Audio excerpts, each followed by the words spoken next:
बोने और shoes maker.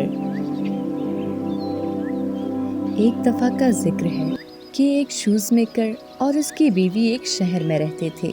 Shoes maker shoes बनाकर रोज़ी रोटी कमाता था, लेकिन उसकी अनथक मेहनत के बावजूद वो इस कारोबार से घर के मामलात नहीं चला पा रहा था। दोनों मियाँ बीवी मुश्किल से दो चार थे, बल्कि उन्हें अपने सर से छत छिन जाने का खौफ भी खाए जा रहा था। आखिरकार एक दिन शूज़ मेकर के पास पैसे ख़त्म हो गए, हत्ता कि वो नया लेदर लाकर नए जूते बनाने से भी कासिर रहा। उसके पास सारी दुकान में सिर्फ लेदर का एक टुकड़ा रह गया। ये आखिरी मौका है इस शू पर काम करने का। इस लेदर से मैं जो शूज बनाऊंगा वो बेहतरीन होगा और हाथों हाथ बिक भी जाएगा। वो उस हालत में बैठ गया जिस हालत में सालों से बैठता था, और शूज़ मेकर ने लेदर एहतियात से काटना शुरू कर दिया। आखिरकार सूरज गुरूब हो गया। सूरज गुरूब होने तक वो लेदर कटिंग मुकम्मल कर चुका था। अभी के लिए इतना ही काफी है, सुबह उठकर जूते मुकम्मल कर लूंगा। उसने वर्कशॉप का दरवाजा बंद किया और घर की तरफ चल पड़ा।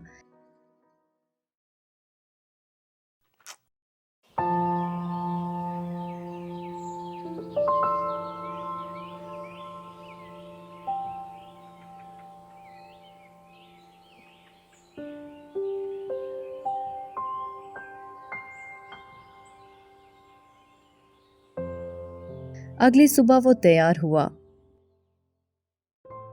कि मेरा वर्कशॉप में आखिरी दिन भी हो सकता है, सब कुछ खत्म भी हो सकता है। सब कुछ जल्दी से ठीक हो जाएगा, परेशान न हो डार्लिंग, हम इन मुश्किल हालात से जल्द ही निकल आएंगे। कभी भी उम्मीद का दामन नहीं छोड़ना चाहिए। शूज़ मेकर ये जानता था कि ऐसी बातों का कोई फायदा नहीं, और काम के लिए चला जाता है। वर्कशॉप पर पहुंचकर उसकी आंखों ने अजीब मंजर देखा। ये कैसे मुमकिन है? वहां खूबसूरत नए जूते पड़े थे।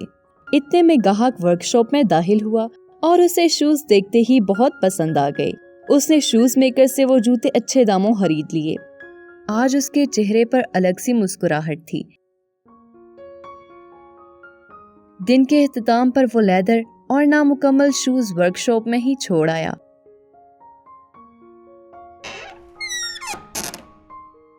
रात के खाने के दौरान उसने उस वाक़े के बारे में अपनी बीवी को बताया। मैंने तुम्हें कहा था ना कि उम्मीद का दामन ना छोड़ो, तुम मेहनत का शूज़ मेकर हो, तुम्हारी खुदा जरूर मदद करेगा।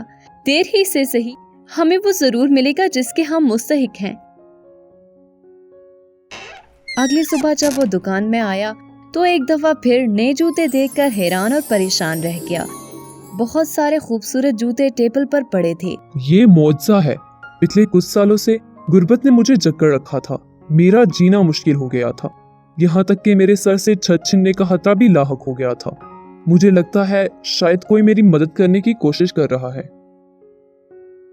वो दोबारा लेदर लेकर आया और एहतियात से लेदर काटना शुरू कर दिया। उन्हें टेबल पर उसी तरह छोड़कर चला गया। अगली सुबह फिर उसे उसी तरह से खूबसूरत नए शूज मिले।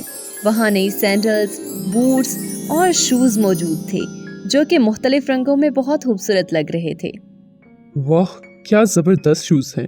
कोई अजनबी मेरी मदद कर रहा है जिसकी नीयत बिल्कुल साफ और नेक है। अब मेरे पास कभी पैसे खत्म नहीं होंगे और हम खुशी से जिंदगी बसर करेंगे। उसने फिर से लेदर काटा और नामुकम्मल शूज टेबल पर रखकर चला गया। हफ्तों इसी तरह चलता रहा और नए शूज खूबसूरत रंगों में और आला क्वालिटी में बने बनाए मिलते रहे। वो अमीर हो गया। उसकी तर्ज जिंदगी यकसर बदल गई। प्यारी बीबी, तुमने मुझे हमेशा उम्मीद ना छोड़ने का कहा, जो कि हमारे काम आ गया। हमें उस अजनबी को भूलना नहीं चाहिए जिसने हमारी मदद की। लेकिन किस तरह? वो सुबह होने से पहले शूज रखकर चला जाता है। हम किस तरह सुबह मिले उससे? हम वर्कशॉप में सुबह के टाइम छुप जाएंगे और उन्हें देखेंगे। हाँ, ये बिल्कुल ठीक है। अगली सुबह शूज मेकर रोजाना की बुनियाद पर लेदर काट रहा था कि उसकी बीवी वर्कशॉप में आई। चलो कहीं छुपते हैं। हाँ, हम छुपते हैं।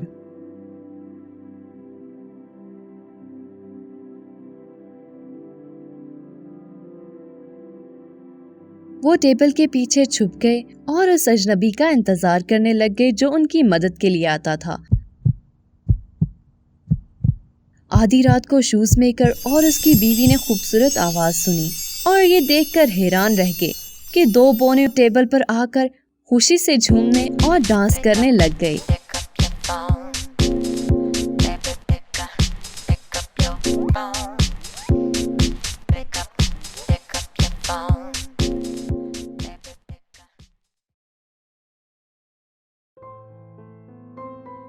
और साथ ही शूज तैयार करने लगे।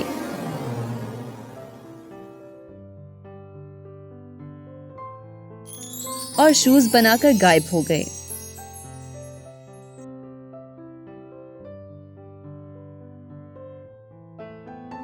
वो बोने थे, दो मासूम बोने, अजनबी नहीं थे। उन्होंने ही हमारी मदद की।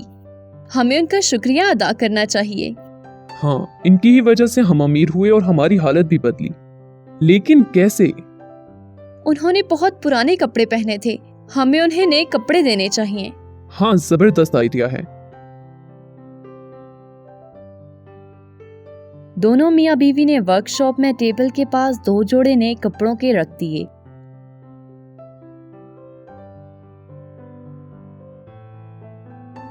और छुपकर उसी तरह देखने लगे। दोनों बौने उसी तरह आए और डांस करके जूते बनाने लगे।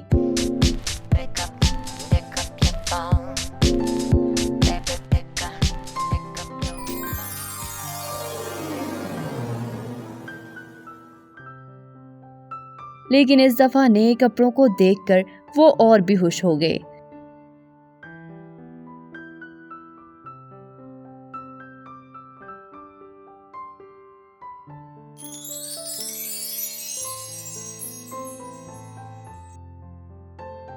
शूज मेकर ने हस्बे मामूल लेदर काटा और वर्कशॉप में छोड़ आया।